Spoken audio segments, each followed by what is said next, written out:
calls, your opinions. This is Drive, Australia-wide with Tony Tardio. Benvenuti a Rete, Italia. Il Globo TV and Tardio Unleashed on YouTube. What is it? Wednesday today, the 19th of August.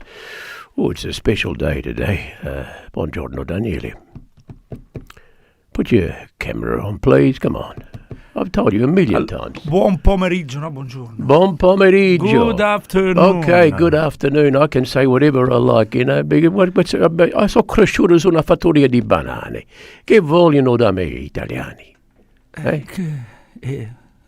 You learn slowly. I learn and I forget. Can we see you, please? Vuoi vedermi me? Yes, Perché? absolutely. I want to see what you look like today. Ah, there he is. Buongiorno, Daniele. Buongiorno, Tonino. Who's behind you there? Non so, Jack. Jack, put your face in the camera there, Jack. There he is. Yeah. He's a work experience kid. Jack? You make sure you learn from the master there, Jack, Daniele. Of course. The problem is... the problem is you don't understand him, he doesn't understand you. Slowly. What can you do? Is this the life? I talk with the hand. You talk with your hands. Right. You know how you talk. You Talk. No, you talk with your eyebrows. Questi, come si chiamano questi? Le ciglia. I ciglia. That's right. Now, puoi mettere la foto.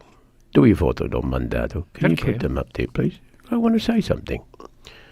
Now, just leave it on that photograph for a little while. That's a photograph, I think, from 1966. See the kid on the right-hand side? Guarda quello giovanotto senza scarpe. Lo Tonino vedi? Tardio? No, quello è mio fratello. Ah, anche tu stavi senza scarpe. Yeah, we used to go to school without shoes. Yeah, that's the way it was back in 1966 in Coffs Harbour. Most kids went without shoes. Well, that little boy there, without shoes, who's sitting there on the right-hand side, get a close-up photograph if you can, because I sent you the second one. Yes. Please. There he is. È uguale, è Yeah. tagliata. Lui fa il compleanno oggi. Happy birthday. Have a guess how old he is. 70 anni. Stavo dicendo 70. He's 70 years old. Happy birthday. Uncle Joe, we call him. Uncle Joe's the character of the family. You should see him when he dances at Christmas time. He's got the best moves. He's like John Travolta without the style. That's what he's like. Anyway, happy birthday, Uncle Joe, from your family, your children, your 4 children and your grandchildren, who I think you've got about 3 or 4 grandchildren. And we wish you a beautiful day, the 19th of August. He used to always... Daniele, lamentava sempre perché io ero più giovane di lui, but my birthday came first. He couldn't understand why he was 6 days after me. I think it took him till he got to 50 years old to realise what was going on. Io penso che tu gli hai preso tutti i regali prima. Facevano i present a te e non facevano niente. No, we never got presents, Daniele. Who got presents in the 1960s and 70s? No, never happened. You grew up in Genoa. You were lucky. We grew up in northern New South Wales on a farm with snakes, spiders, and all sorts of gadgets like that. Io sono grow up con la città. Yeah, you're a city boy. Yes. Yeah, that's why I say delicato. That's why you're Sofisticato. You're not sophisticato, I say delicato. Now, let's begin the program because I want to talk about rents. Rents are going up, and I fear for people who are renting. People like you, Daniela, you're renting. I feel sorry for you because the rents are going to go up a lot. Because I suspect it's going to get very, very bad. Vacancy rates around the country nationally are 1.3%. That is very tight. Every capital city is under 2% vacancy rate. Darwin, Perth, Adelaide are even tighter than that. The reason is obvious.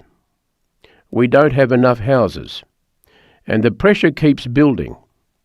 Rents have climbed about 6% in the past year, about $40 a week for the typical rental property.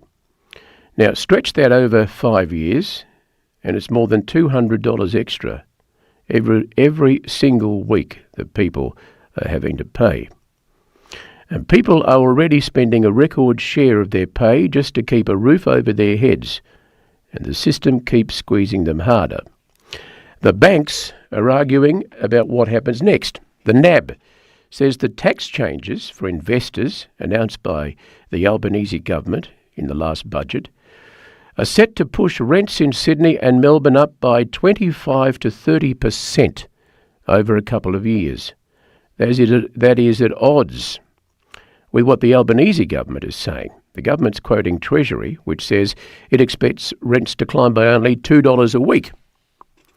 Now, I don't think that's right. But in the end, it doesn't matter if I'm right or Treasury is right.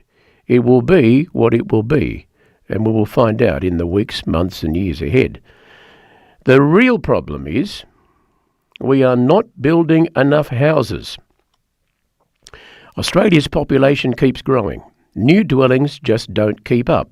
Construction costs are too high.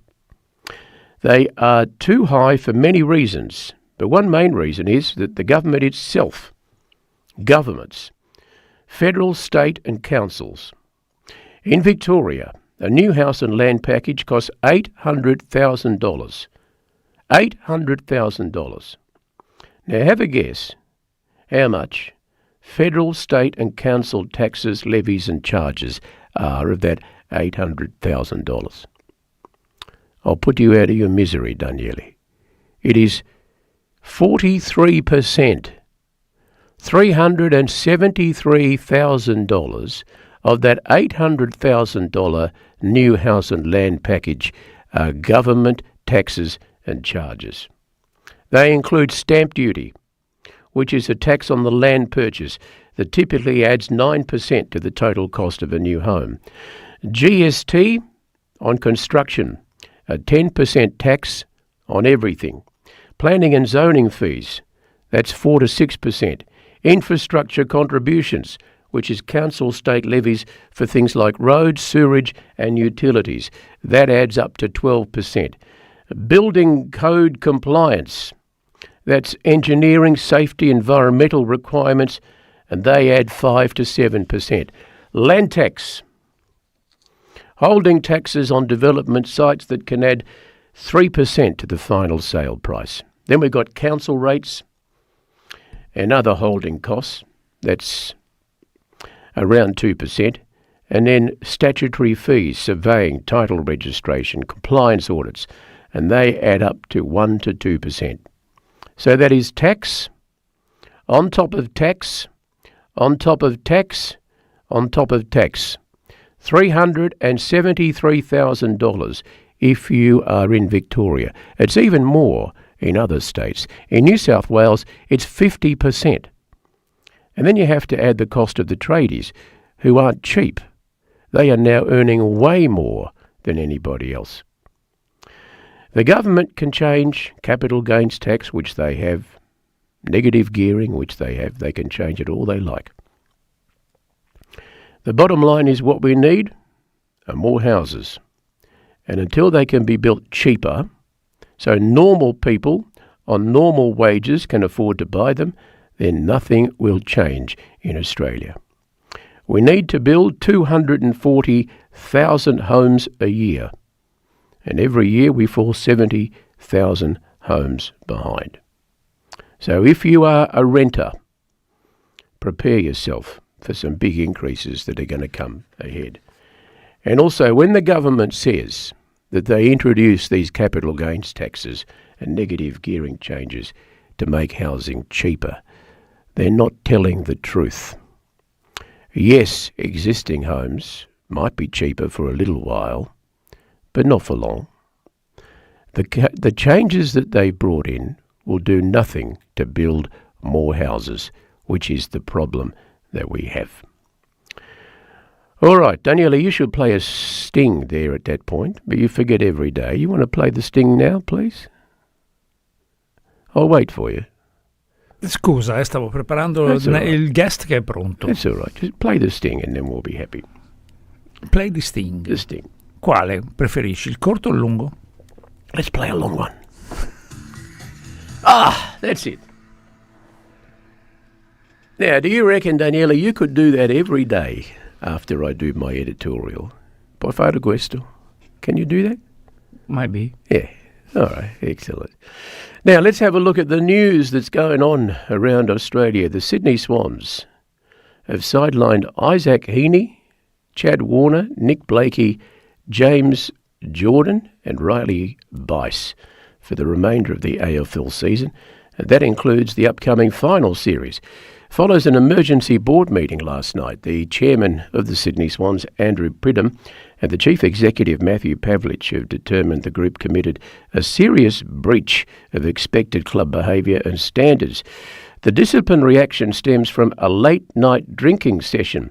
The players reportedly returned to their hotel rooms in the early hours of Monday morning, following the team's Sunday night victory over Essendon at the MCG. According to the club, the internal sanctions are entirely independent of the external legal proceedings. The announcement coincides with an active police sexual crime squad investigation. Detectives have searched the Pullman Hotel in East Melbourne, seizing security footage after a report of a sexual assault on the premises early on Monday morning. All 5 players have spoken with investigators, though none have been arrested or formally charged. The Supreme Court of Appeal in Melbourne has begun hearing a high-stakes double challenge regarding convicted triple murderer Erin Patterson. Patterson is fighting to overturn her life sentence for the 2023 fatal mushroom lunch, with her legal team arguing a substantial miscarriage of justice occurred during her trial. Her barristers claim the jury's integrity was compromised after they were accidentally housed in the same hotel as the lead police detective during deliberations. Crown prosecutors have launched a counter-appeal demanding Patterson's 33-year non-parole period be stripped completely so she spends the rest of her life in bars, her natural life behind bars. A 3-judge panel is hearing the appeal right now. In Sydney, a homicide investigation is underway after a man in his 30s was stabbed to death inside a Waterloo unit block late last night, with a woman also treated for minor injuries. The Star and Crown Sydney casinos have been fined heavily by the state's gaming regulator after a 16-year-old minor was mistakenly granted a loyalty membership and served alcohol on the gaming floors. And in Italy, Daniele, have a listen to this story. In Italy, tributes are flowing across the country following the death of Rete.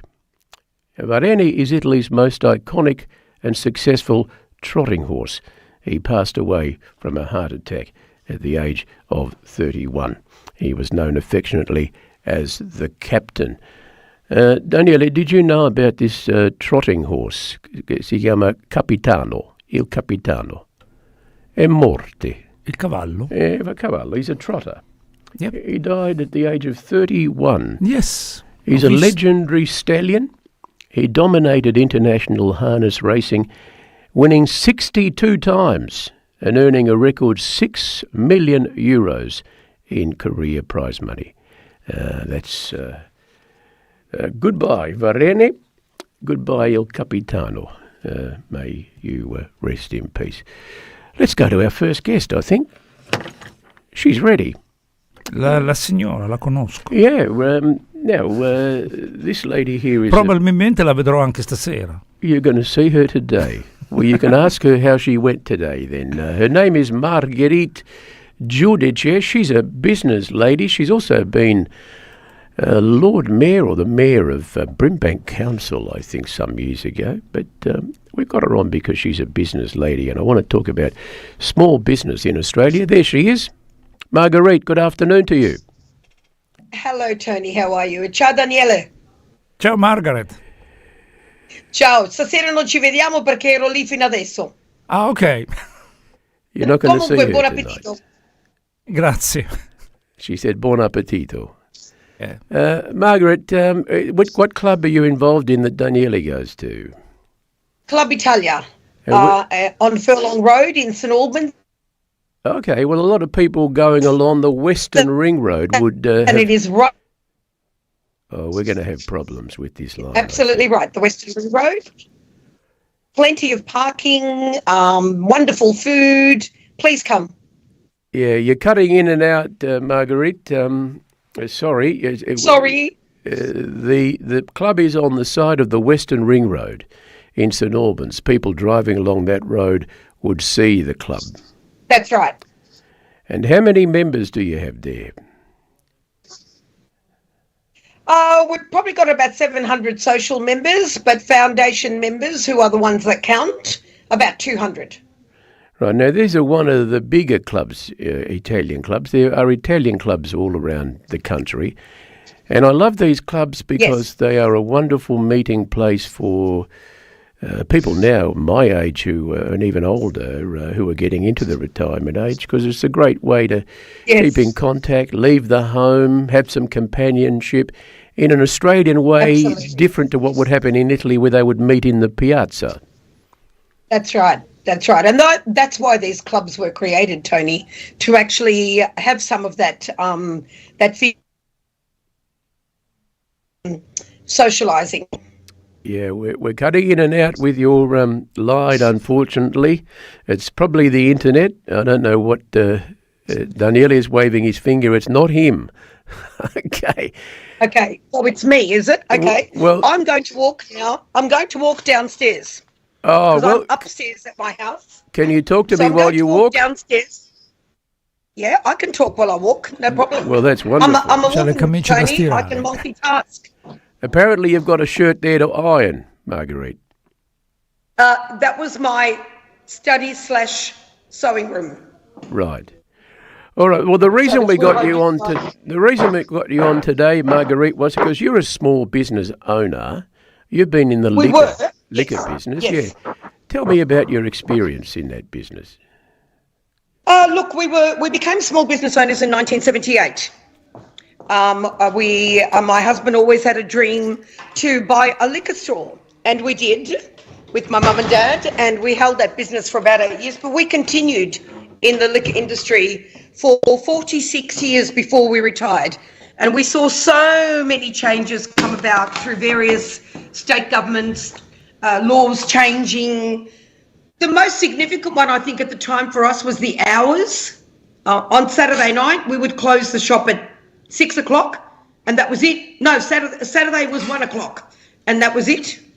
Saturday and Sunday we were free, but then the laws were changed with all that extra trading, and that puts a lot of pressure on families. And, you know, we were lucky that we had people working for us, but it does put a lot of pressure on families. A lot of the work that small business owners do goes very, very unnoticed, and it's not very well paid either, because you know what? If you need to save money, you're the one that's going to take the pay cut, not the employees. Well, that's exactly right. And if you measured the hourly rate, the cost of, you being there, all of the administrative work you do, even just counting the money and doing the banking, Yes. you add all those hours up, the hourly rate for most small business would not be very high. No, not at all. And you're right. The administration, I was the bookkeeper. I used to serve behind the deli. I filled up the beer fridges, got home, looked after the kids, it was a full-time job and more in a small business, and trying to then manage on the weekend with one day off to do everything that you had to do before you went back to work on Monday. And then people would say, well, then why do you do it? And I can understand why you do it, because in the end you want to be your own boss. You want to be the master of your own destiny. That's exactly right. And whilst the business has given us a very good living, I'm not going to complain about that, but the responsibilities and the financial stress sometimes was enough to deal with as well, because not all businesses go well all the time. There's ups and downs. For instance, super. As a small business owner in those days, you didn't have to have superannuation, whereas an employee, you had to have superannuation. So, we have an investment property now, which is our superannuation, but not a superannuation. So a lot of people did that. Our superannuation was our stock. Whatever we were holding in the business, you were always reinvesting back in the business. That's what you do. And your investment property is now going to be taxed far and above what super is taxed at. That's exactly right, Tony. So, you know what? Whilst they've given us a good living in the meantime, but you know what? The future doesn't look too bright for people that have retired with their own funds. And I really don't think that's fair. It's really not. Well, I want to ask you, over the years that you're in business, which you said, 43 years, I think you said. 46. 46 years. What periods were the hardest when you look back? You started in the late 70s, the 80s, the 90s. When was the worst period and why? After Joan Kerner took over as Premier of Victoria, I'm sorry, I have to say that. In those days on the liquor, there was a licence fee that had to be paid. When she came in, she decided that the licence fee was going to be going up 2%, retrospectively 18 months.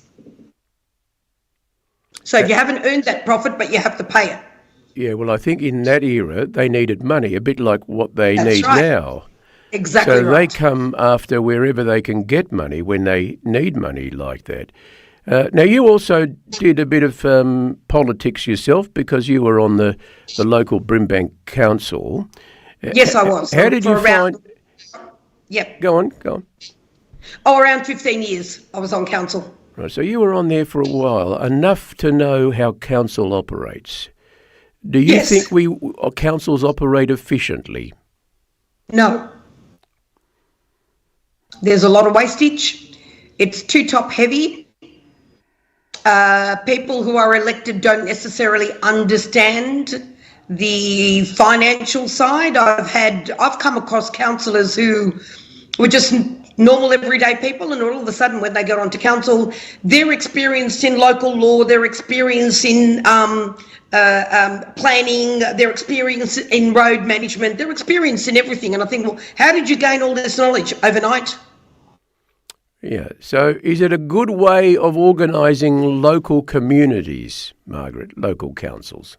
In that respect, if you have a good councillor, yes, it is. But you need a councillor who really is just caring about the community and not using council as a stepping stone to get into state parliament and, create publicity for yourself. You need to get out there. It's grassroots. Council is grassroots. You need to get out there and talk to the people and find out what's going on. All the community consultation that you can do.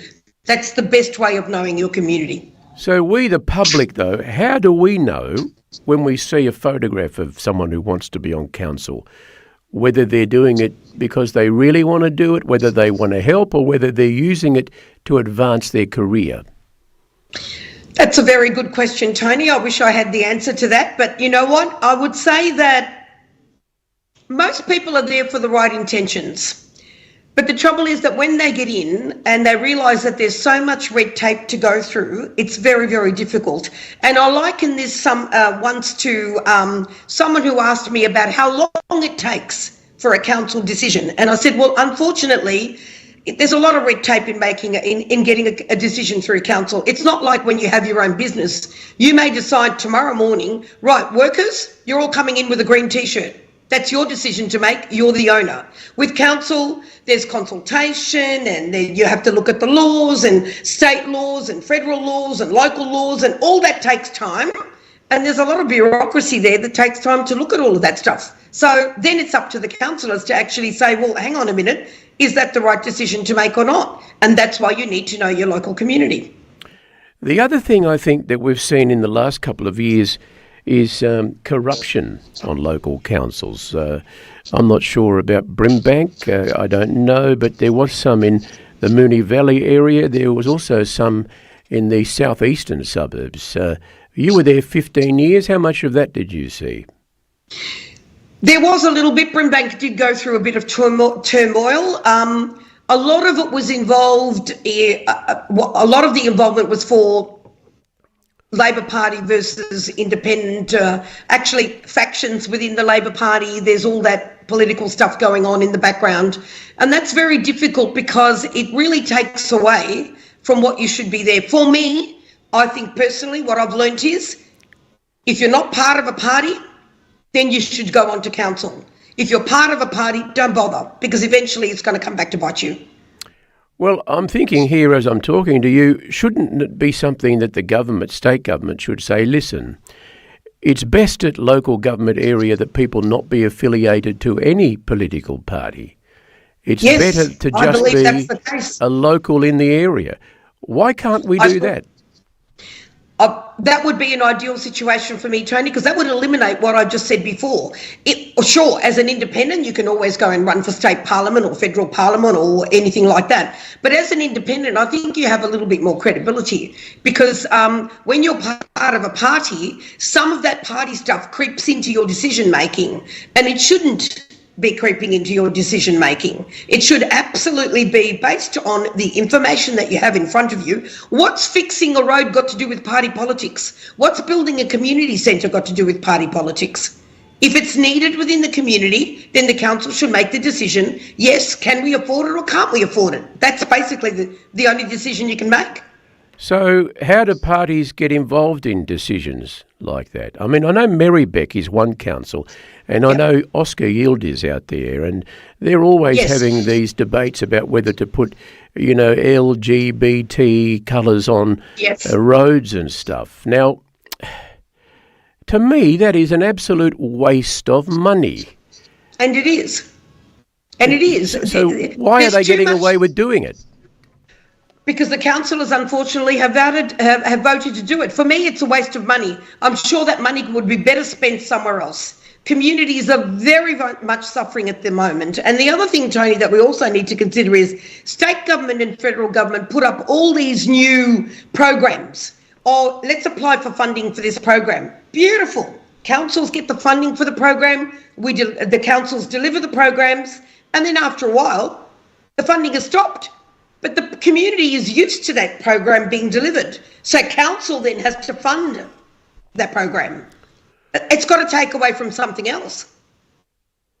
When you said there's a lot of waste, could you put a figure on that, like of the 100% of a council budget? I think we need to look at it's all within the council budget, but I think CEOs' payments should be looked at. Executive payments should be looked at.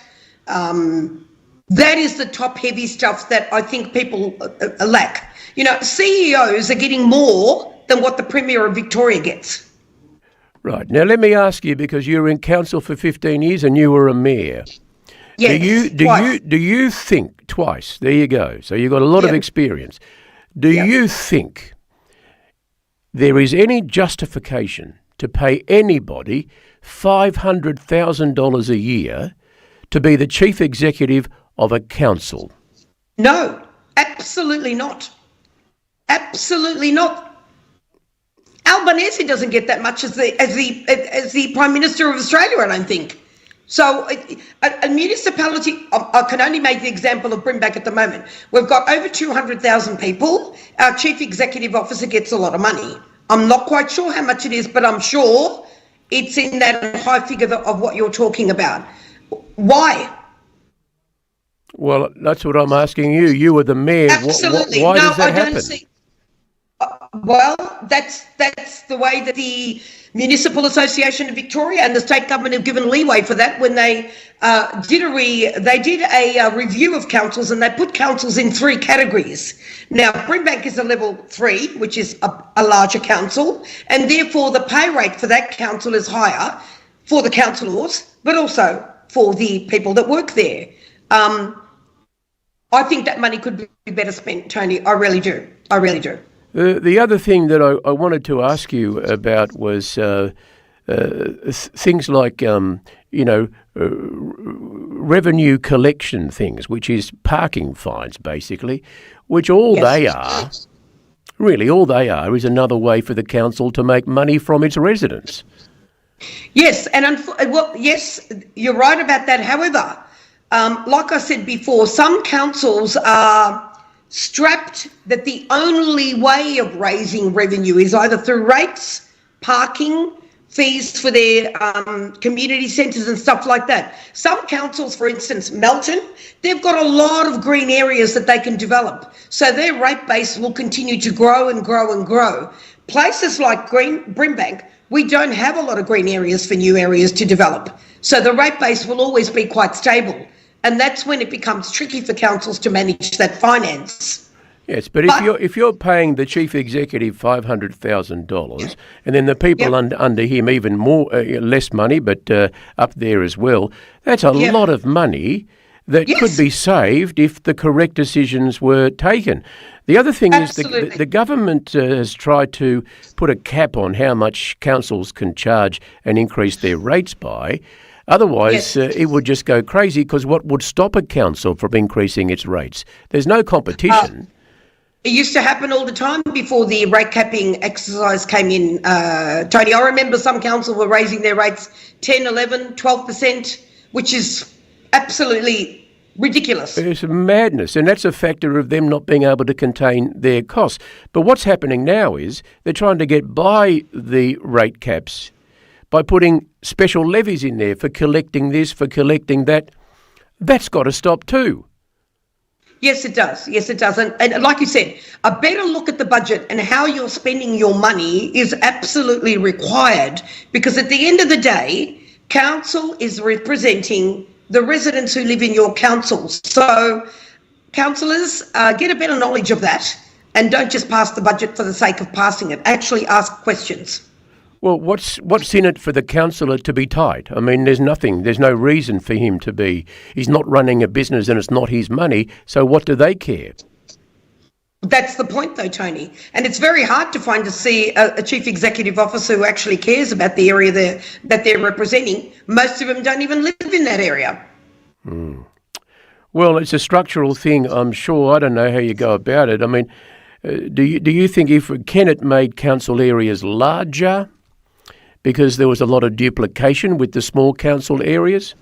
Yes. Is that one thing? You can make them even bigger than they are now, or would that not work? If they made them bigger, Tony, there would be a bigger impact on the finances, in the sense that you may require more people to work for the council to actually deliver services. But then again, the hierarchy, the people up there would really need to look at what they're doing. And they may require more money then, because they're saying, well, now we're looking after a council with 500,000 people. So you know what? The state government need to look at they need to review the whole local council structure. Having said that, do you know that local council is not really recognised within any constitution? Well, I'm not aware of the structure of whether things like that are recognised, or even how they came about. But you're telling me there's no constitutional... There's no real recognition as local government as a proper level of government. And I think that's a problem as well, because if you're not a proper level of government, then you can't be accountable. Well, accountability is a big thing, and I think there's a lot of angry ratepayers out there who want their councils and councillors to be accountable. There are better councils and there are worse councils. I could tell you a worse council is the one that I live in, which is the city of Yarra. I don't know whether you've had anything to do with the city of Yarra. No, but I've heard about it. Yes, well, Tom Elliott mentions it quite frequently in the morning. He calls them the People's Republic of the city of That's Yarra. Right. That's right. Marguerite, you are a live wire. I like talking to you. You've had experience in business in local government and also in your own business. I think if we could talk on a regular basis, would you be happy to do that, perhaps at this time every week? I think that'd be fine. Thank you, Tony. I would love that very, very much. And before you go, your Italian background, because you are of Italian background, where does that come from? Abruzzo. Born here or there? I was born here. Right. And people... My father came here in 1952. My father came out here. And people out there would want to know whereabouts in Abruzzo, because there's a lot of Abruzzesi here. Yes, it's Provincia di Chieti, and it's a very, very, very small town called San Martino sulla Marrucina, and the name is bigger than the town. Well, do you think, just so that our audience knows exactly where you come from, that next week you might be able to send me maybe a couple of photographs of what the town looks like? Absolutely. And we can I've got plenty of put them them. up at the beginning of the conversation. Thank you, Tony. I really appreciate that. That would be lovely. Lovely. Marguerite Giudice, thank you very much for clicking onto the computer there and talking to us. You're a voice for common sense, which I really appreciate. Thank you. Well, I think everyone is lacking a bit of common sense at the moment. There's a lot going on, too much leftist politics going on. You know, people calm down, and let's get back to the basics. As we get more wealthier and as we get older and more educated, we get dumber, Marguerite. That's my theory. I think I agree with you. Thank you, Okay. Tony. Thank you. Thank Okay? you very much. Let's take a Ciao, break, Tony. Daniele, and then we'll come back with our next guest. You're listening to Rete Italia Radio, Il Globo TV, and Tardio Unleashed on YouTube. Send us some messages on YouTube if you're watching at the moment.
Bentornati qui a Rete Italia on this Wednesday, the 19th of August 2026 now. We should cross, not very far away, because I don't think he lives very far away from the studio, to our comedian and social commentator, John Barrissi. There he is.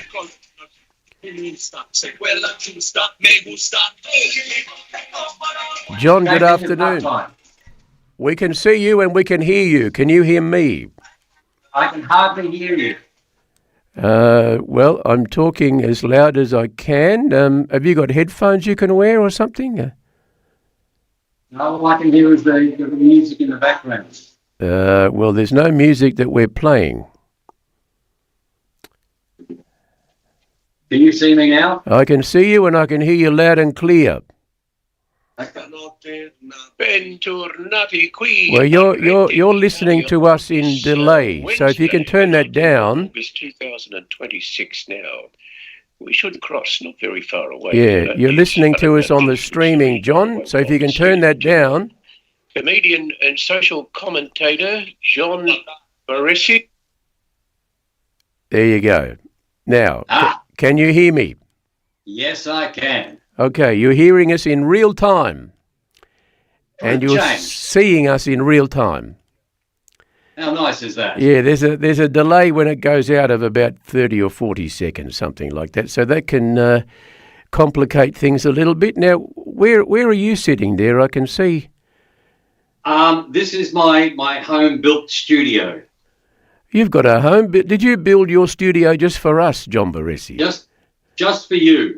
And the background design is the art of war. Right. Explain that if you can.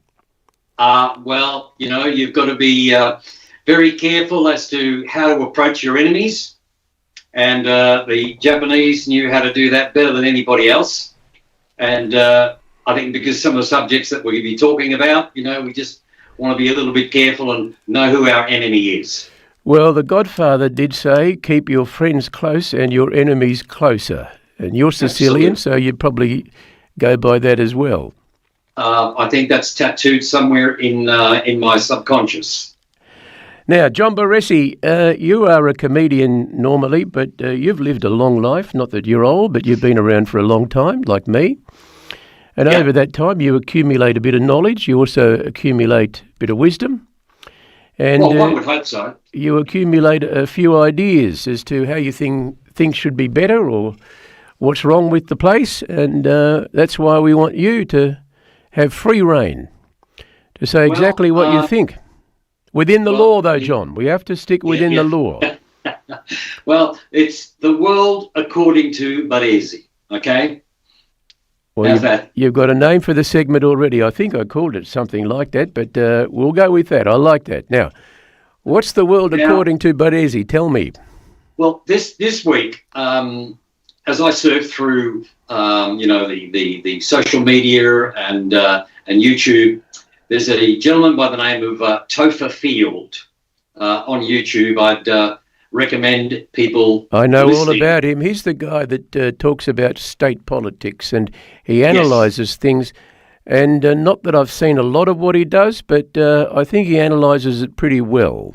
He's spot on about a lot of things. And I know that they've attempted to shut him down and close him down and stop him from doing what he's doing purely because he brings up the subjects that really need to be spoken about, and he presents them in such a manner that, because he's been in politics as well, so he understands both sides of how politicians work, how they lie, how they say, look at what's happening in the right hand when the trick is actually happening in the left. Exactly. Okay. Tell me about this Topher Field. What do you know about him? What party was he in, or was he an independent? I think he was an independent. But I know I watched his program, one of his programs this week, and it was about a company called Flock Safety. I didn't know anything about what this company was, and it's about setting up digital surveillance systems throughout the cities. And basically what it is, they've set up this company in America, something like 120,000 cameras all over the United States, and they're implementing a hell of a lot more. They're also wanting to fly drones all over the place. And the problem is that they're feeding all of the data that they're getting from these cameras and drones directly into a data center that then gets analysed by AI, which basically means they can track you, everything you do, where you go, anytime they want. And that is, in my opinion, unlawful. Well, it's terrible. I know that's happening in China because I saw a documentary about that. Yes, that's correct. I know it's happening to a certain extent in Melbourne, although, there's cameras all over the city. We know there's cameras all over the city.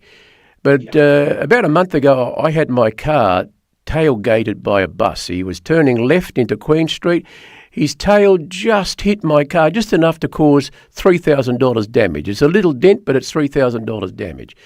I went to the police in the city and I said, I want camera footage of the bus and the registration plate. Oh, no, we haven't got, there's no cameras there. Rubbish. That's right. They only use them for when they want to use them. Well, this is the point. This is the point that that Topher was alluding to. In America, in California, the state of California has just allowed the contract with this company Flock to lapse, because what happens is, all these cameras are taking all this data. It gets fed into a data center. The AIs start looking at all the information, and they send out alerts. So in other words, if it looks like someone's stealing your car, for argument's sake, that sets off an alert. The police get the alert. The police then go chasing their tail by going to where they have been told to go for a car theft. Well, in actual fact, 65% of the alerts that are being sent off by this system are all false. They don't work. Right. So what's happening at the moment is that the police, instead of doing their job, they're now chasing innocent people at gunpoint, arresting them, and causing so much stress. I mean, imagine if you were trying to get in your car and you couldn't, for some reason, the lock got jammed. Okay. And so you're sitting there with the key in, and it looks like you're jiggling away, wanting to do something, and all of a sudden this system sets off an alert saying, oh, someone's burgling this car. The police turn up with guns, arrest you, then you have to prove that you're innocent before anything else is done. Do you know when any of that has happened here in Melbourne or Sydney or around Australia? No, they're contemplating doing the same system here.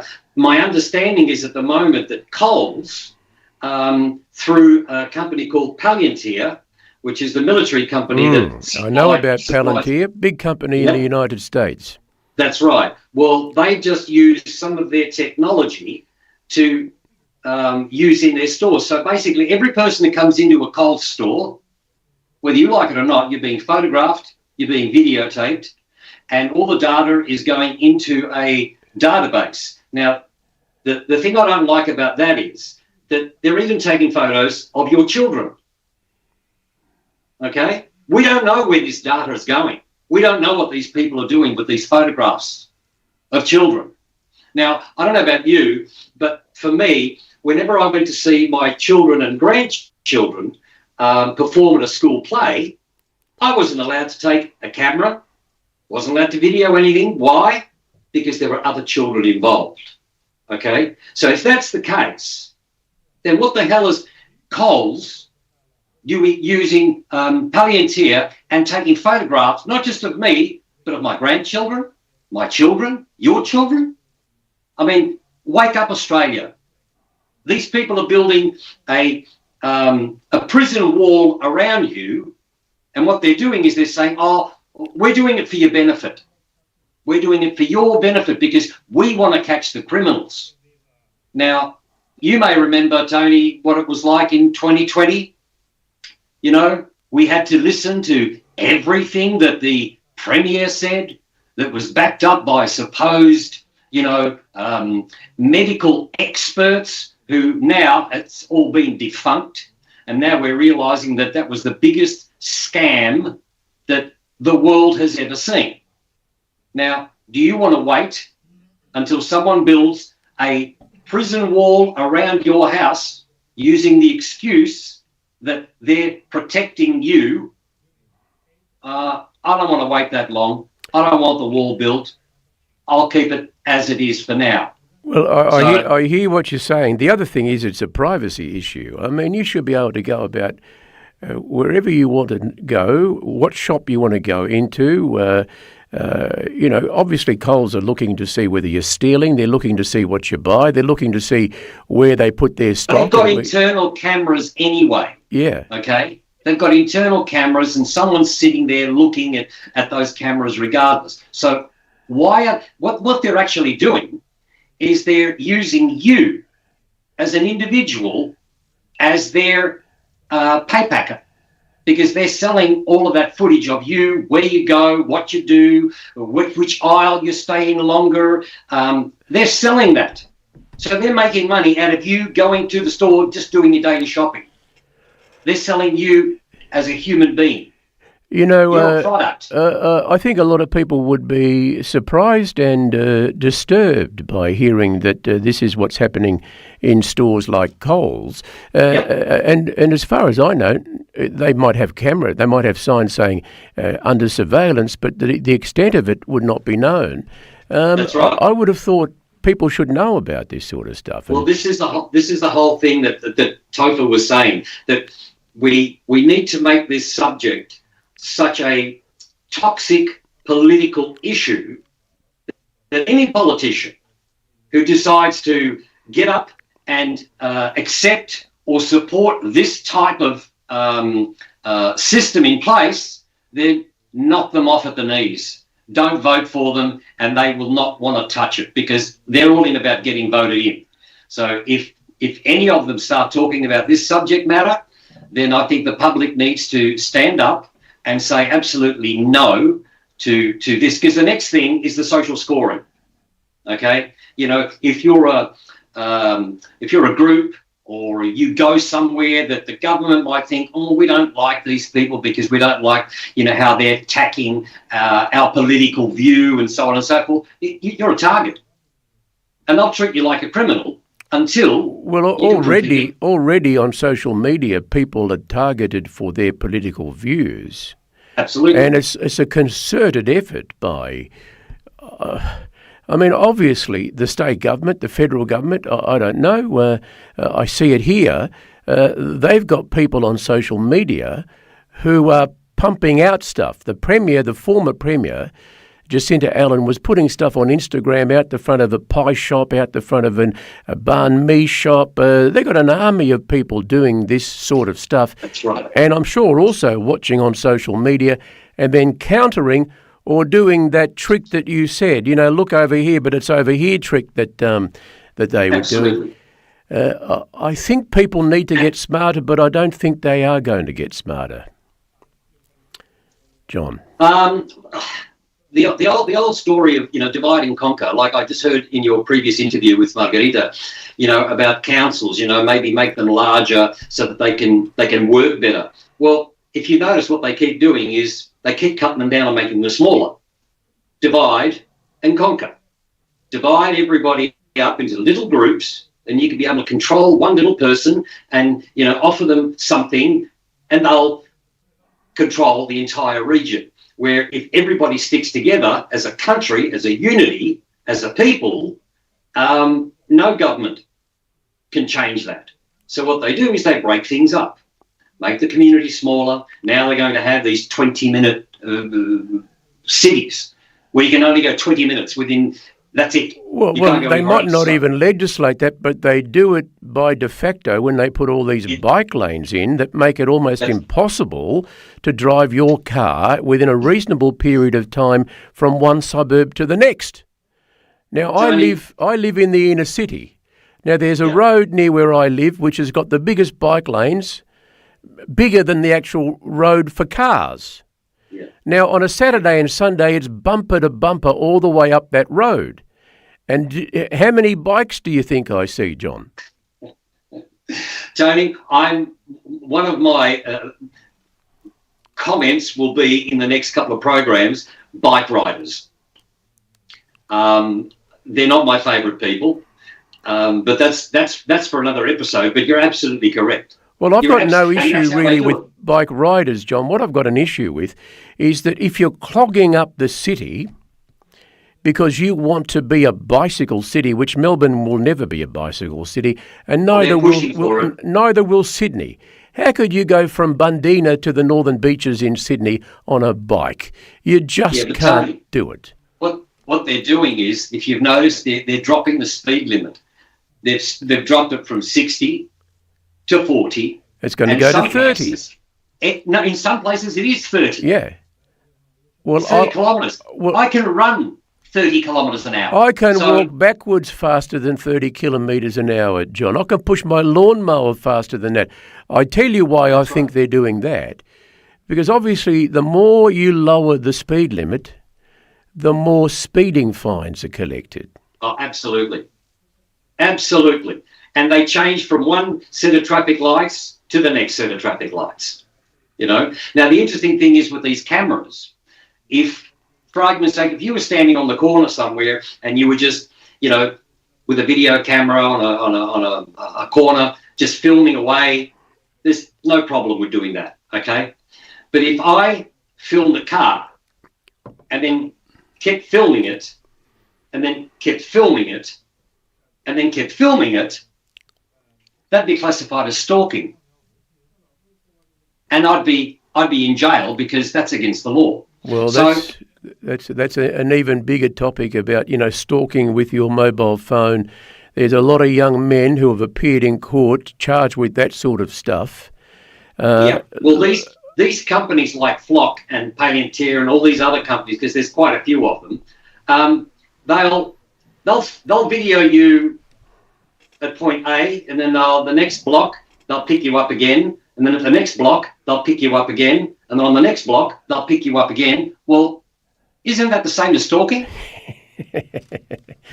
Yeah, but that's the government Well, doing it, John. I would be charged criminally for stalking if I did that. So what's the difference?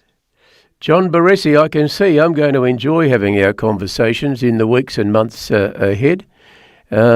Let's keep talking about this sort of stuff. I want to talk about things that don't normally get talked about in the legacy or traditional media. I want to tell people we are not conspiracy theorists. We are just normal average people Absolutely. who look at something and think, why is that going on? And why aren't people told? Because, John, I like transparency. This is what I like. You won't get that in government. Now, and you don't get it out of this government. Let's quickly go back to what happened during COVID. What really annoyed me during COVID was that they kept citing the health advice. We've got health advice. You can't do this, you can't do that, you can't do... But they never once released the health advice. Tony, can I just say something? I found a product. I can't say any more than... I found a product made here in Melbourne. I spoke to the directors of the company who were research scientists. Their product killed COVID. They proved it to me. They showed me the TGA certification that they received from the Australian government. And I said, well, if this is used properly, we don't need lockdowns. People don't have to stop going to work. Our children could still go to school. All of these things never would have happened. So I went to the government and I said, what do you think of this product? And they went, wow, it's incredible. It's fantastic. John, unfortunately, we're running out of time. We can talk about this next week if you like. Absolutely. But we've run out of time. John Baresi, great to talk to you, and I like that backdrop. Thanks, Tony. Thank you. And Toffler Field, check him out on YouTube. I will. All the best. Daniele Magarelli, let's take a break. We'll be back with more. You're listening to Rete Italia Radio, Il Globo TV, and we are on YouTube Live.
I don't know why Frank said that, but welcome back, ladies and gentlemen, to Rete, Italia, Globo TV and Tardio Unleashed on YouTube. We are about to talk to a human dynamo, really, because he's a guy whose parents came out from Abruzzo, actually, a town called Ortona Amare. And they settled in Brunswick in Melbourne to build a new life for themselves. And just through sheer grit, determination, energy, hard work, long hours, sacrifices, they made a life for themselves. And now I've got Benito Manilo in front of me. Benito, good afternoon to you. Good afternoon. Nice and close to that microphone if you can. Thank you. You've been in the building trade? For many years, yeah. And now you're in the picking up rubbish trade. Yeah, my kids do it now. I don't do it no more. Yeah. What's the name of your organisation? It's Ben's Waste. Ben's Waste. Yeah. And you've got the bins that people... That's correct. They hire the bins, put them out the front of their house, they put all their rubbish in, and you come along and pick it up. On the building sites, really. Yeah, on the building sites. More, yeah. Is there money in that? Sometimes. Sometimes there's not, Sometimes you lose. You know. Now, you started way back when? 91. In that business? I started before, actually, with the different, with my brother and that. But then I went on my own. Tell me about when you first started with your brother. Yeah, it was A. Manillo and Sons. Yeah. And it was my dad. He was alive then. He was the boss, and it was just me and my brother. Then my brother put in my cousin. And we worked like that for a while, but then I didn't like it much. Well, at some stage you have to separate. Of course, yeah. You've got your own family, they've got their family. Yeah. And that's the problem, the transition from one to the next generation or the separation of things. You get hurt a bit, but anyway, it doesn't matter. Is another problem, yeah. So your dad, what did he do? He was a builder, really. Concrete and brick, built houses and that. And he would have been a hard worker. Very hard, very hard. What was his education? Did he have a high-level education? Just a builder, I mean, he'd write and read and that, but, But he wasn't a professor of literature or anything like that. No. He was a hard worker, Yeah. man who worked with his hands. Yes. Tell me about the sort of sacrifices that he made, that your family made, that your mum made. Like we mean... Well, I mean, did you go on holidays? Did you work Saturday and Sunday? No. You wouldn't even get takeaway, not like now. Yeah, you had to eat your spaghetti. so Mum cooked? Yeah, that was the best. Was the best, but it was also the cheapest. Yeah, that's right, because we couldn't afford it that time. Yeah. Do you think your children have any idea of how difficult times were back then? They probably don't, because they didn't see it, but... Do you tell them? Sometimes, depends, And how do they react to that? Do they think you're just an old fogey and, No, well, I don't know. Whinger. A whinger. No. Yeah, well, look, I'm talking to you today because it's a bit of a small business sort of day, because I really want to give small business a go. I want to give them a chance, because it's not easy to be in small business. No, it's not. To be independent of government. A lot of people now are employed. They get their main source of income from government. In fact, I think, Benito, here in Victoria, we have reached a tipping point. It's over 50% of people get their main source of income to keep them alive from government. Yeah. What do you think that does when that happens? I don't know. Look, it's just hard. It's very hard to live now. Well, I think what it does is that when people come to make a decision about who they're going to vote for, they're going to vote for whoever's going to keep that lifeline going. Yeah, but who's good now? No one's good anymore. Well, you can't be good, though, if you're feeding 50% of the population from government. That's right. That doesn't create any wealth. No. What we want to do is create wealth. People like you who start your own business, who don't get any government funding. I'm tipping you got no government funding of any sort to do anything. No. You get nothing. What do you get? So where are you at now? Like how many trucks, how many bins? We got just over 20 trucks. We got company cars for the sales rep, and it's probably all up, probably about, I don't know, about 29, something like that. 28, 29 cars. 29 vehicles. Vehicles, yeah. Right. So it's a pretty big operation. It's big. It's good. And how many workers would you have? Be over 50. And are they contractors or No, they? one contractor just I've got. All the rest are on wages. So you got to pay super. You Got got to pay everything. all of yeah. their wage Everything. increases. Taxes, super, Yeah, so sick pay, how holiday difficult pay. is that? Look, I mean, it's hard, but it's all right. We get by. Over the years, when has it been the hardest? What period? The hardest part. The hardest period in your whole career of doing this sort of business? When I started, it was hard for me. Yeah. I was by myself, working by myself, So you were driving the trucks? driving the truck, answering the phone, telling the boys where to go. I had not many. I had about 3 or 4 guys working, but it was hard. So you would do what you had to do? I worked, sick or not sick, I used to go to work. There was no time for me free. No holidays, no nothing, Well, if you didn't work, the job didn't get done. Of course. So the promise you made to your client didn't happen. No. But lucky I had good drivers. I had really good drivers. Yeah. Yeah. What's been the secret to your success, do you think? Just the discipline of doing it every day? You respect people, keep working hard, things like that. I worked hard. Where's your plant? Where's your operation? In Derrimut. Right, it's in the western suburbs, in isn't it? Derrimut, yeah. And has it got harder in the last 20 years, or is it exactly the same all the time? Well, it's better than when I started, yeah. but it is hard. Like everything. When you say it's better than when you started, how is it better? Because you've got workers. Yeah, because I got all good workers. We got all good workers, Plus, I got 3 boys. Your sons. My kids, yeah, they work hard. They look after the business now. I got my 3 daughter-in-laws working in there too. Well, my wife used to do all the computer, all the bookwork and that. Now she doesn't do it no more because my daughter-in-laws do it. So it's a real family business. It's a beautiful business. It's good, And your hope is that your sons are going to take it over. Yeah, they are. They are taking it So over. you don't go there at all anymore? I'll probably go there, I don't know, once, twice a month or something. Just go past. I spend a lot of time at home with the wife and that. Yeah. Yeah. How old are you? 70 years old. Right. Well, you've done your hard work. I have. I started, I was young. And I was 27 years old. And did you know anything about this? Nothing. I went for my licence. But what made you? I'm often interested in how people go into particular areas. Yeah. What made you go into this area? Well, I was working for this company doing partition many years ago, and we were working at the county court. And next door there was a truck going in and out, picking up bins. I said, "Oh, far out, this might be good. I might do this, So I went home and I told my wife and that. Told my dad, and he supported me, And I went for my licence, got my licence, and I bought the first truck.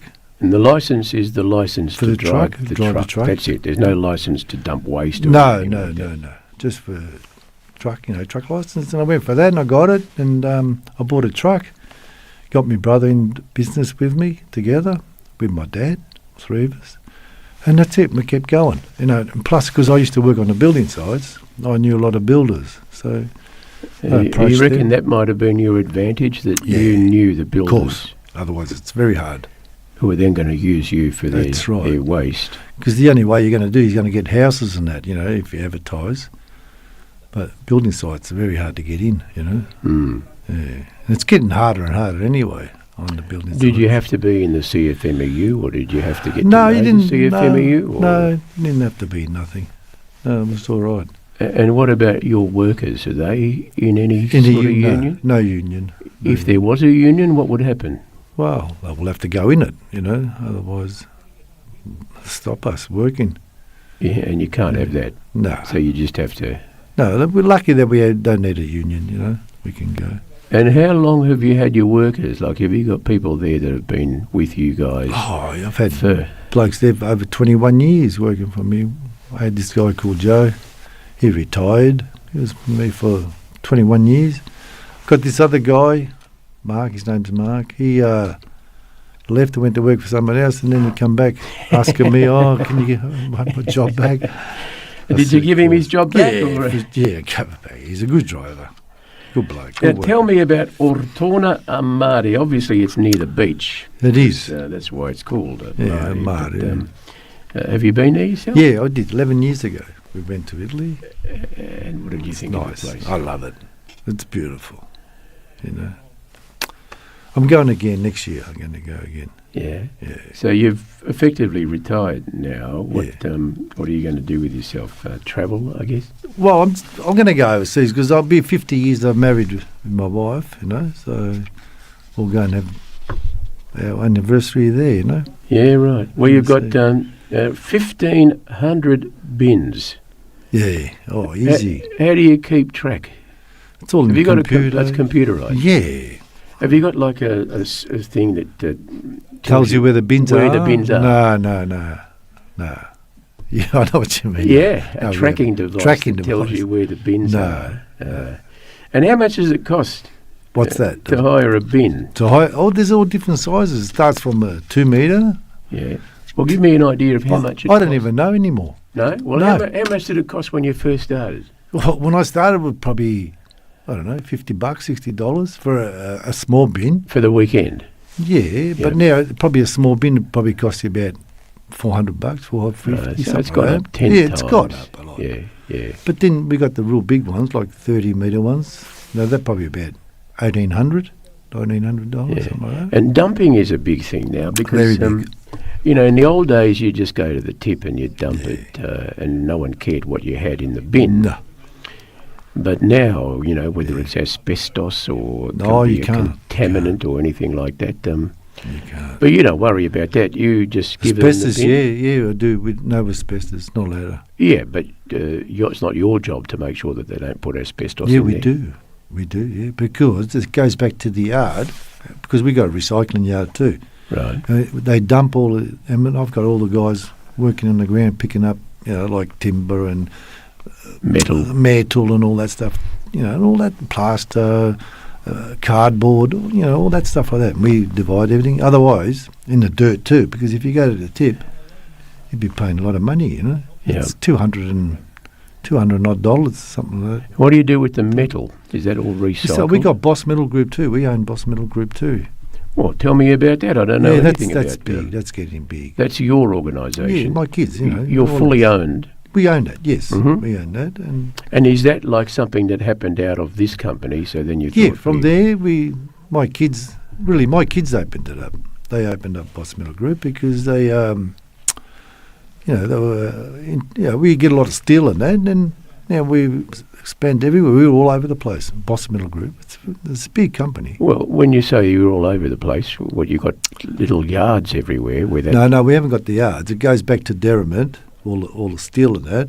But we do all the factories, we do building sites, and because we've got Ben's waste, it gives us more chance to And your kids, did they go to a high level? Like, are they financial whizzes who've gone to university? Pretty good. I had two of them who used to do rendering. They were really good renderers.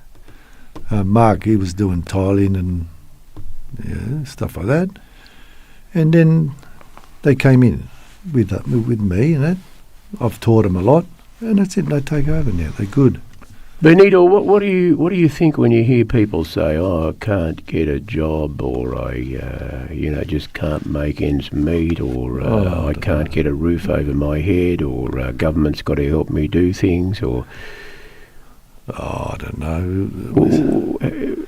What's your view on that? You're just an average Australian. Well, I did it. If you work, you do everything. I know it's hard now. The government. I don't want to say, but the government takes a lot off you. Benito, Kills you, yeah. The idea of this program is Yeah. that when people come into this studio, Say whatever. I want them to say what they think, if it's within the law. Yeah.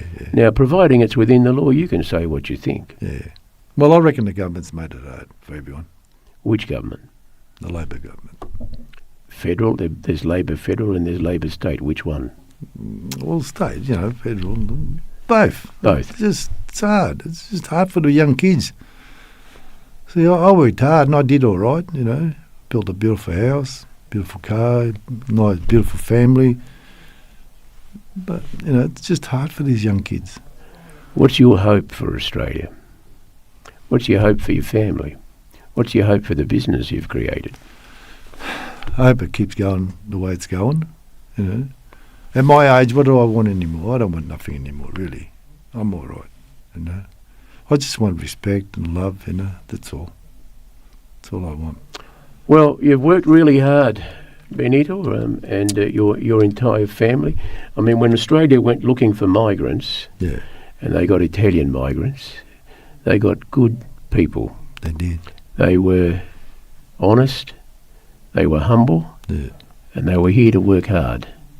And your family is one of those families. Yeah, You were born in 1956. that's correct. Your yeah. dad arrived in 52. 1952. Yeah. And was your mum and dad married in Italy or Yeah, here? they're in Italy.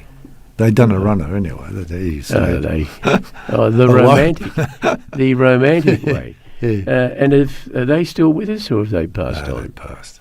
They died. My dad was 95 when he passed. My mum was 76. So your dad was old enough to see what his Yeah. children were able to Oh, yeah. achieve. Yeah, my dad's seen everything. He died about 3 years ago, he died, my dad. Well, he would have been happy Yeah. with the decision that he took and that he Yeah. made to come here. Beautiful. I had beautiful parents. Yeah. Beautiful parents. Benito Menilo. Yeah. That's a good name too, Benito Oh, thank you. Menilo. Yeah. And your parents' name were Angelo and Adriana. Correct. And your brother, how big was your family? Yeah, I had a brother. I got a brother named Nick. Yeah. Right. And I got 2 sisters, one Rosanna, one Christina. And where did you grow up in? Well, Melbourne? Brunswick, we grew up, but then my dad bought this big house, old house in Northcote, and they were big blocks. He built 12 flats in the back. He built it. Good on him. Yeah, big house in the front. And Good of course he sold it. But anyway, after a while.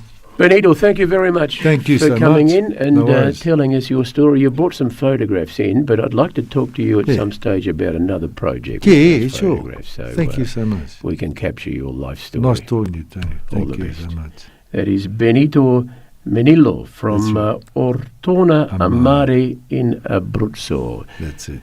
Daniele, let's take a break quickly and then come back because we've got another guest to go to.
Welcome back. I love talking to people like Benito, who's from a family of doers, a family who've contributed so much to this wonderful country of Australia. And that's what we want. When we get migrants, they're the sort of migrants we want, the people who do, who are pointing in the same direction as the country is pointing, where they want to achieve things for their family. Because when they achieve things, the whole country achieve things. Now, we should have on the computer screen very shortly a lady called Josie Williams Gravina.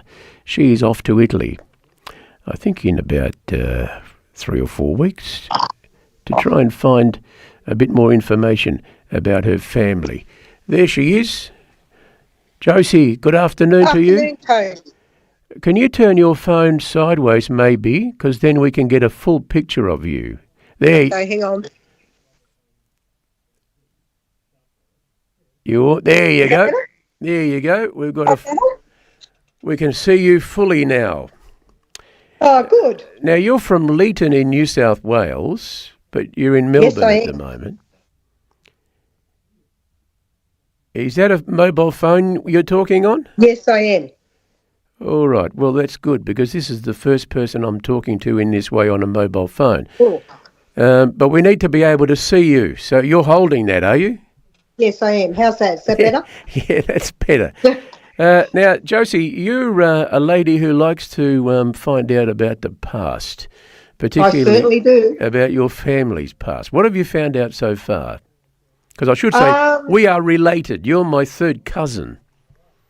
Yes, we are. I love anything that has to do with history and family and ancestry and yes. So I'm on a mission. I want to go and see where my grandparents and great-grandparents are all buried in St. Marco.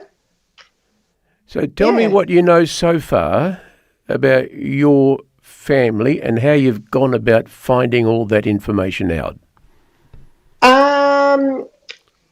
Just by digging up church records, antenatal records, and just keep finding records, who belongs to who, and yeah. Yeah, but where do you even start? I mean, it's fine to say church records, but you're sitting at home in Leeton? I am. I've had the internet, and I just look and add it all up. Bit by bit, I try and connect who belongs to who, and yeah. I use an app called Family Search, and it has a lot of information on it. Now, a lot of people watching and listening would be from Italy, and they would be surprised that there are so many records in Italy that they can tap into, particularly church records, which the first ones date back to the 1600s. Correct. About 1602. Right, I think the Catholic But Church... I've got some that go back to the 1500s, but I think you need an interpreter because it's all in Latin. Have you got records that are written in Latin back to the 1500s? I have. Do you think it's possible, Josie, to go back even further than that? I'm hoping to when I go back to Italy, yes. All right. Tell us about this trip to Italy that you're going to take. What are you planning to do? We're planning to do the northern Italy, then we're going on a cruise for 10 days to the Greek islands, and then I'm hoping that we'll spend at least 2 weeks in St. Marco so that I can spend time at the commune, plenty of days in the cemetery so I can take plenty of photos, and just then I can sort of connect people together. Now, you have found out, Josie, some interesting information about our family, which happened like 160 years ago. So we're looking at the 1860s, around the unification of Italy. Mm-hmm. I presume you're talking about our great-grandfather and your great-great-uncle Angelo Del Zumbro? Yes, Angelo Del Sembro was a guy who was shot by firing squad in the town square in San Marco in Lamas. A story I had no idea about. Tell me about him. Okay, he started off in the army, and then he decided to, I suppose, go towards being a crook or a bandit, and he shot 19 soldiers, and there was a reward on his head, basically, in today's price of $2 million. Well, he must have been some bandit, Josie. Did he kill those 19 people, or were they just injured? He did. No, they were killed. 19 soldiers he killed. Wow, that's a pretty bad thing to do. And then tell me how they captured him. Well, the lady that he stayed in her house, she turned him in, and they shot him, and he was paraded on the horse for 3 days, up and down. How do you know all this? It was in a book that I read by Michael Galanti and Grazia Galanti from Santa Marca. And there's all documentary evidence of this. This is not a, wives' tale or a fable of some sort. This is reality. This really happened. Yes, correct. Have you told them in San Marco that you're on the way, that no, to prepare? Hoping to surprise some of my relatives. No, I'm talking about the communal, because they're going to, the municipio is going to think, who is this lady coming from Australia that wants to know everything? They already know who I am by plenty of emails, and they say, oh, no, not this lady again. Right. I send emails to Teresa Del Mastro, who's in the commune, when I need certain information that I need to connect to who's who. So what are you going to do with all this information, Josie? I can see a book being written there. I want to tie up the loose ends, right? That I haven't been able to tie up. So what are the loose ends you want to tie up? Tell me about that. Well, our family ones, who my great-great-grandfather's children, brothers and sisters, who they married, where they went off to, and I just want to finish off our tree, basically. And why do you want to know this? People would say, why you want to delve into the past? Why is that so important to you? It is because in another 100 years, people will be able to say on Family Search on the app, that's information already found. Yeah, it is important, because I think family is important. Where we come from, who our forebearers were, who do we look like. Yeah, if it wasn't for them, we wouldn't be here today. I think also, Josie, we forget that we're just another link in the chain. Now, our chain is alive right now, but at some stage we won't be alive, so our chain will close, and then there'll be another link that will be formed. Yes, and some people go, do you really need to know who's what? But then I was a bit like that when my parents were alive. I thought, geez, Mum, who wants to know about your grandfather that shot 19 soldiers? Who cares? But after they died, you think, oh, my God, I wish I did take more notice. So your mother knew about this story? Yes, she did. She told us all the time about her grandfather. Did she know? Well, she wouldn't have known him because he died in 1860s. Yes. So her father kept telling us about, her grandfather, which would be her great-grandfather, his grandfather. And on his birth certificate, it actually has a grandson of a bandit. That's what they wrote, grandson of a bandito. Oh, they liked to brand people back then, didn't they? That would have branded him for life. Mm-hmm. Now, Josie, have you ever been to San Marco before? Do you know what you're expecting? I haven't. No, but I've seen plenty of pictures of when my sisters have gone over. So I know that they're little houses that are so different to our ones in Australia. It'll be interesting. I just want to feel where my parents walked, where they lived. Just imagine them going over the La Strada. Yeah, just all those sort of things. Do you have the exact addresses for the family home? I do. Number 19 and number 21, La Strada Beverly. And where would that be in the town? Is that near the centre or? Right up the top in the old section. Right. Well, there'd be people from San Marco who are watching now who would know exactly where that is. It's a beautiful town because it's like in a bird's nest, and up the side of the bird's nest are these houses that are built into the hill with stairs going in between these houses. No roads, just stairs. So when you get old, it's a bit difficult because you have to walk up all those stairs. So a lot of people, when they get old, they don't even leave their houses. Oh, dear. Yeah. I'm hoping to connect with a lot of cousins when I'm there, especially on my dad's side. They all still live in Santa Marca and Santa Giovanna Rotonda. And mum's side, they're just a little bit more scattered. Mum's side of the family, we have doctors, professors, and all in Santa Marca. Tell me about your dad, because he was a man who went to Leeton on a farm. Correctly. You still live on that farm? We do. And he was a man who was still on his tractor well into old age. 94. I've still got photos of him riding the tractor. He never wanted to retire? No, he didn't. He still climbed the roof at 94 to clean the air conditioner. They were... much to our horror. They were amazing, those He people. was. He was a very fit man. And what was life for you like in outback New South Wales, in Leeton? Because you've got quite a link with a lot of people.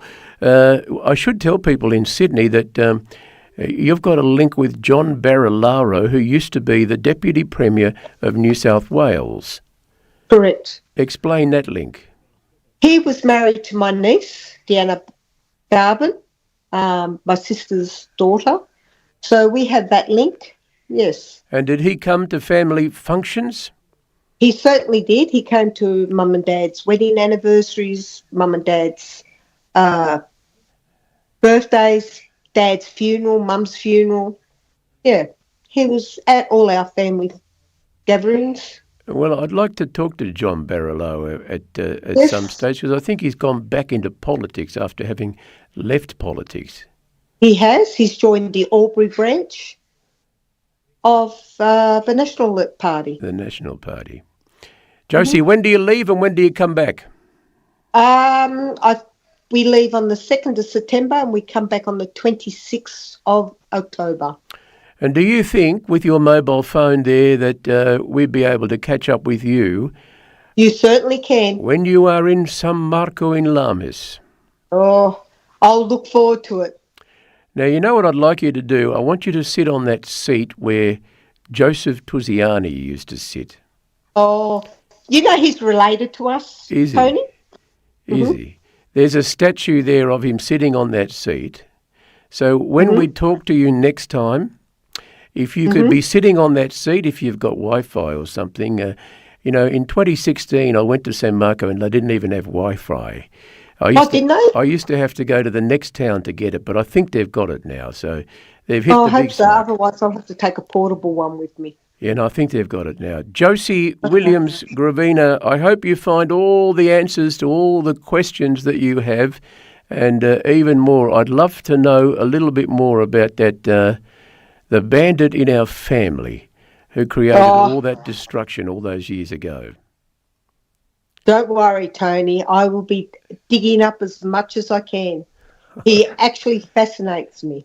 I look forward to it. That's Josie Williams Gravina, and she's on her mobile phone. Thank you, Josie. Have a good trip. Take care. You, Tony, and have a great afternoon. Ciao, ciao. Okay, bye. Ciao. She's a terrier, that lady. She has been searching and searching and searching, and has gone back 10 generations of our family.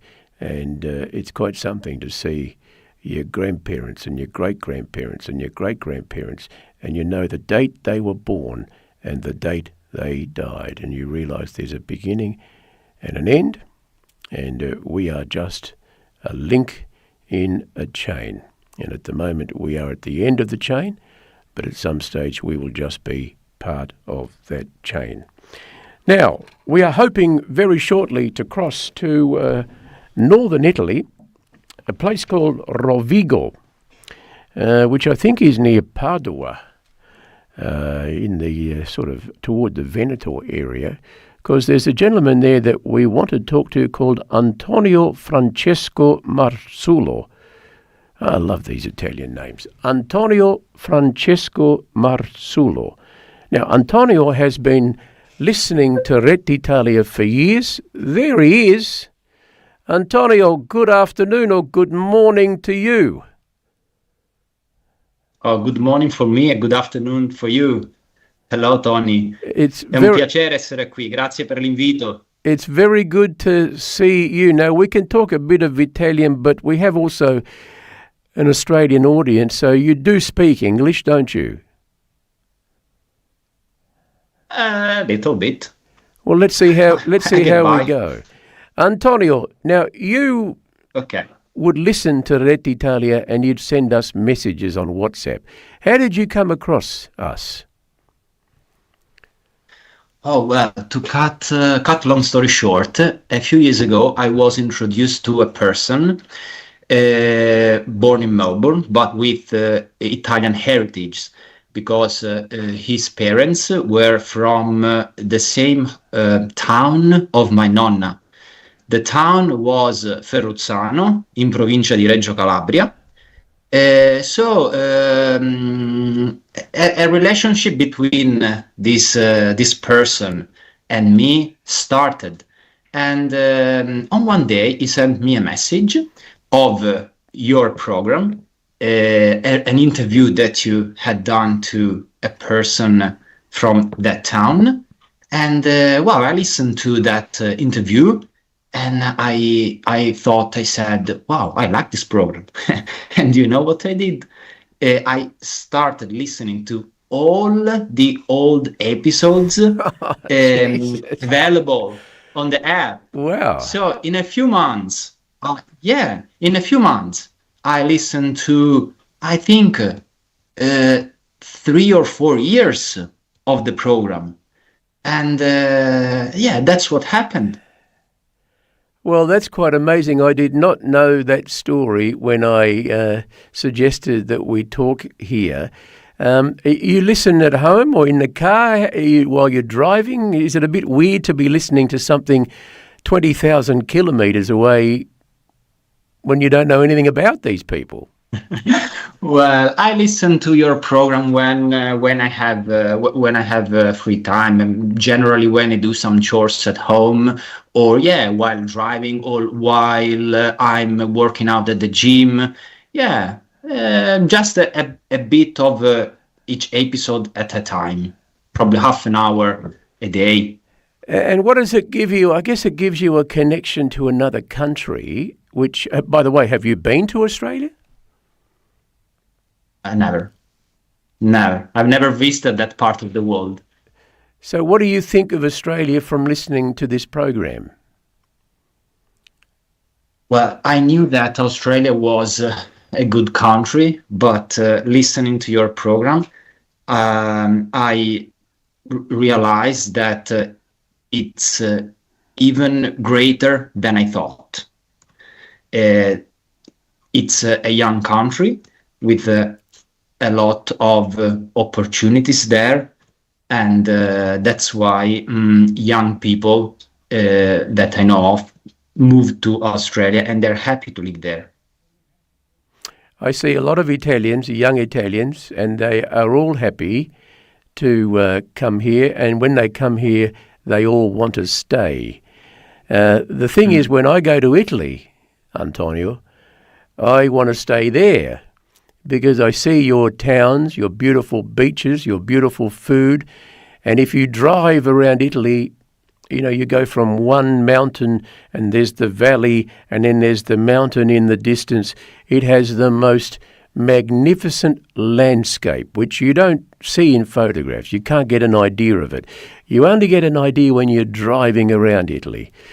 And then on top of these mountains are these little towns, and some of them are 2,000 years old or 1,000 years old. And they're like little icing on top of cupcakes. Exactly. I love it. I absolutely love it. Yeah. I love it too. I think that Italy is one of the most beautiful countries in the world, if not the most beautiful, with a lot of history, and a great architecture, cuisine, and that's why I couldn't live anywhere else. Now you live in Rovigo, which from memory is near San Antonio, where the Padua is, the church. How far away from there are you? Exactly. Rovigo is between Ferrara and Padua.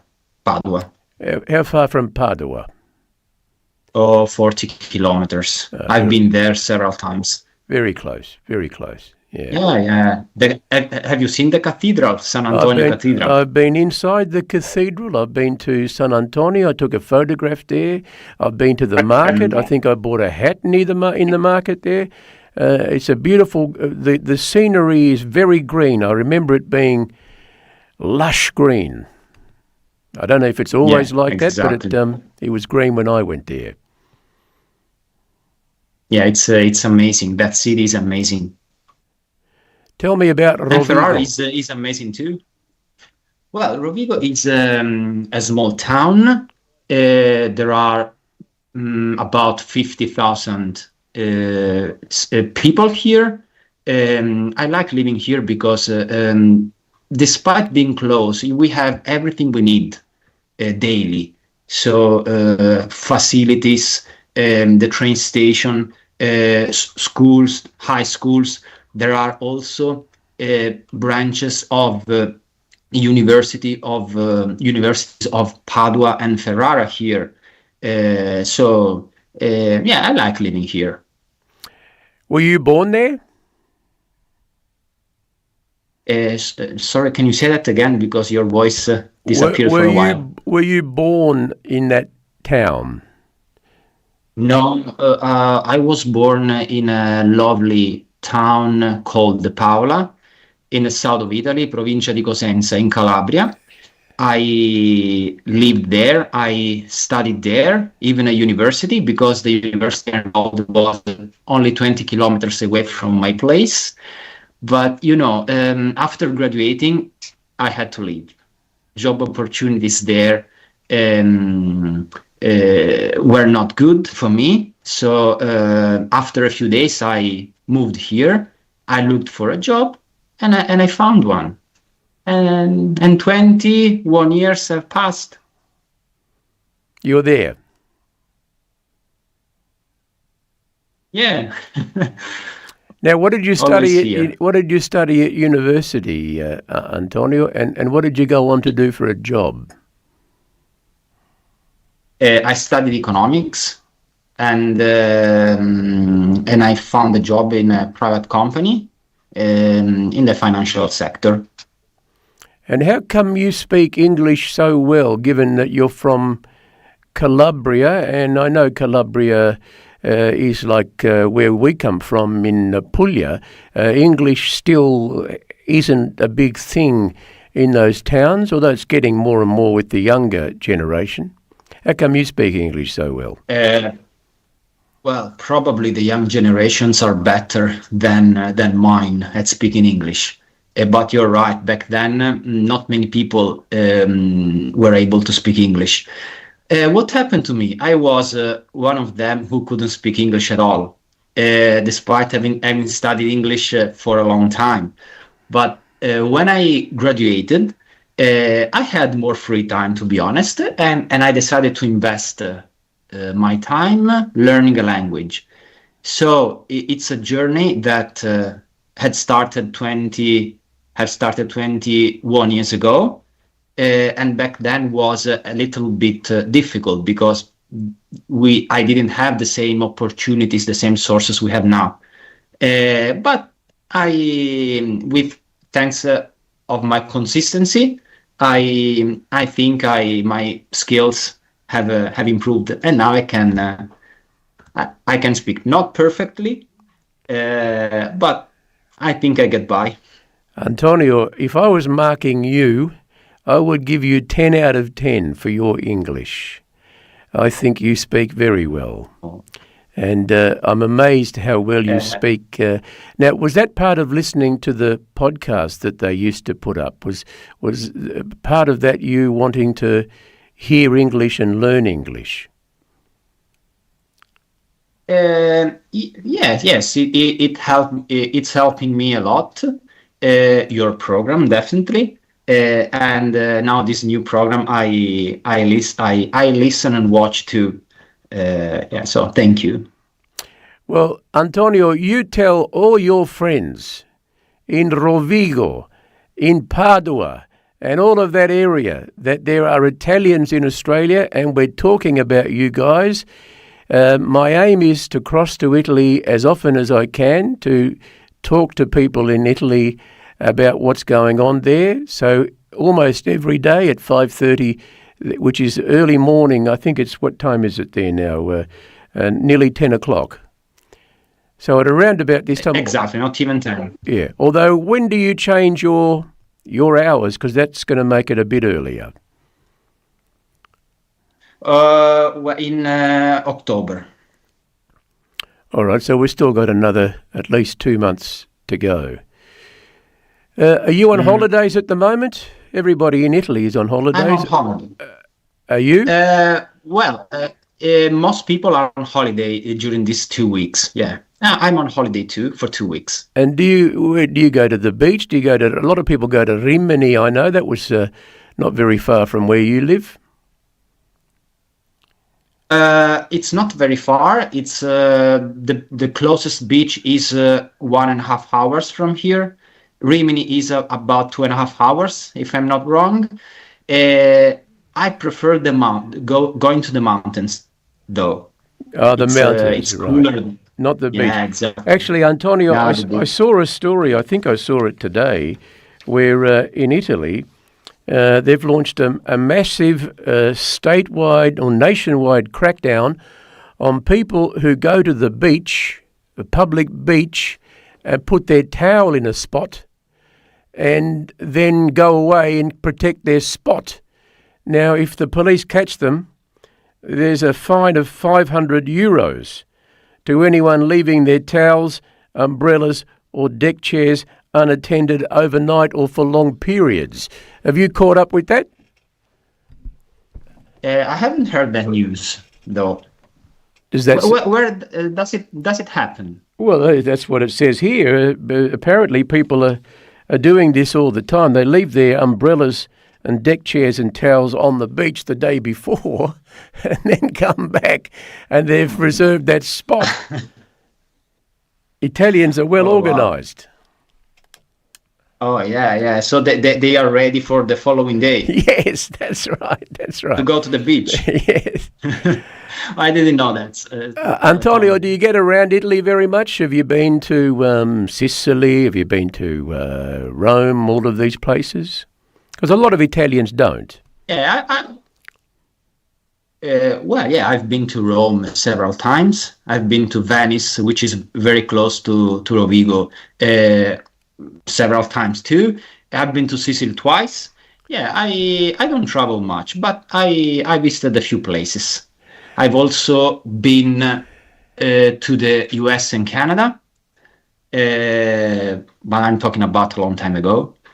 And around Europe. Yeah. And a lot of people from the Veneto area, which is the area you're from, they came here to Australia. In fact, there's a big club called the Veneto Club, where I'm going. I know. I'm going in about an hour and a half's time. And all of those people, what is it, Bassano del Grappa, those sort of places, that's quite near to where you are too in Rovigo. It's 1.5 hours from here. Yeah. Did you have relations that came out? Even though you're from Calabria? No, not yet. Not yet. I have this. I mean in the friend 50s. of mine. I don't have relatives there in Australia. I have relatives in the US, in Canada, and in Brazil, but not in Australia.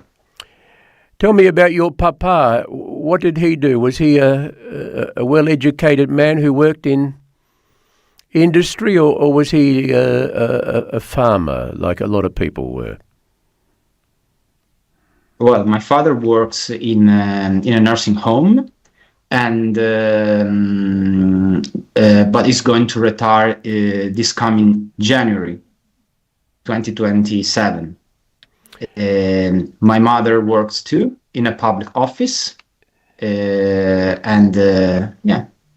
Now, that's about my parents. Are they in their 60s? Because Italians like to retire early,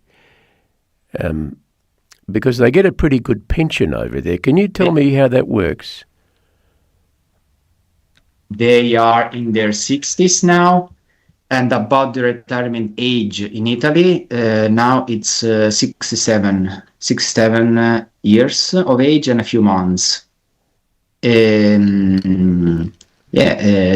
Sometimes they can retire earlier, but obviously the pension is a bit lower if they have this opportunity. Yeah. So the pension will be what lower. would be the average pension for somebody like your mum and dad in euros, and then we can work it out in dollars? Because the cost of living is much cheaper in Italy than it is in Australia, and housing is also much cheaper. It depends on where you live. In a small town, the houses are cheaper. But if you go to the biggest cities like Rome, Milano, Florence, the rents are very expensive, and also to buy a house, it's sometimes it's prohibitive. But having said that, I think that an average pension, for my parents, could be 1,600 euros. 1,600 euros. 70 a month. 15 probably. A month, which is about maybe. I'm talking about the net amount. Net amount. This is the net amount. That's $3,000 Australian a month, which is pretty good, I think, particularly. Now, do you guys own your house or do you rent? A lot of Italians do rent. In my case, I bought this property. I'm paying off my mortgage, but I paid the rent. I rented the house for probably 5 or 6 years, and 15 years ago I bought this property. But it's not mine. It's the the bank's, because the bank owns I got it. More. That is the way Yes. across the entire world, Antonio. Banks own houses all over the world. It has been an absolute pleasure talking to you and to see you after getting your messages for many years.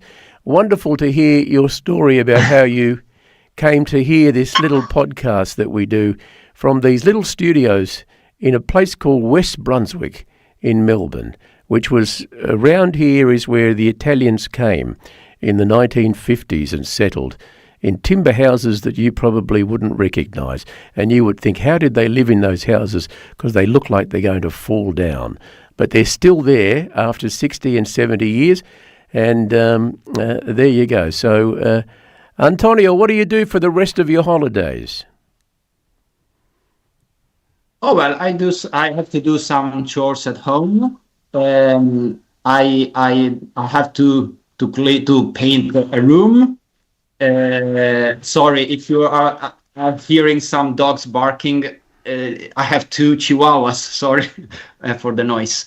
And I'll probably go to the mountains for a few days, to the beach on one day, and that's what I'm going to do. Now, do you talk to those chihuahuas in Italian or in English? Both. They are bilingual. And what are their names? Daisy, the oldest one, and Hazel, the younger one. Well, they're English names, Daisy and Hazel. My daughter likes English. That's why she named the dogs like that. Ah, right. Well, we didn't talk about your family. How many children do you have? I have one daughter. And what does she do? She's 14. She's going to start high school next month. And since she likes languages, she enrolled at a high school where languages are mostly taught. Well, Antonio, you tell your daughter that if she's learning English and if her friends at school are learning English, to go on YouTube and go on our channel and subscribe to it and get the entire school to subscribe to it. And we will teach them English as we go along, because I speak pretty slowly here. Daniele's saying no. Daniele struggled to speak English, and I've been struggling to speak Italian. Antonio, it's been a pleasure talking to you.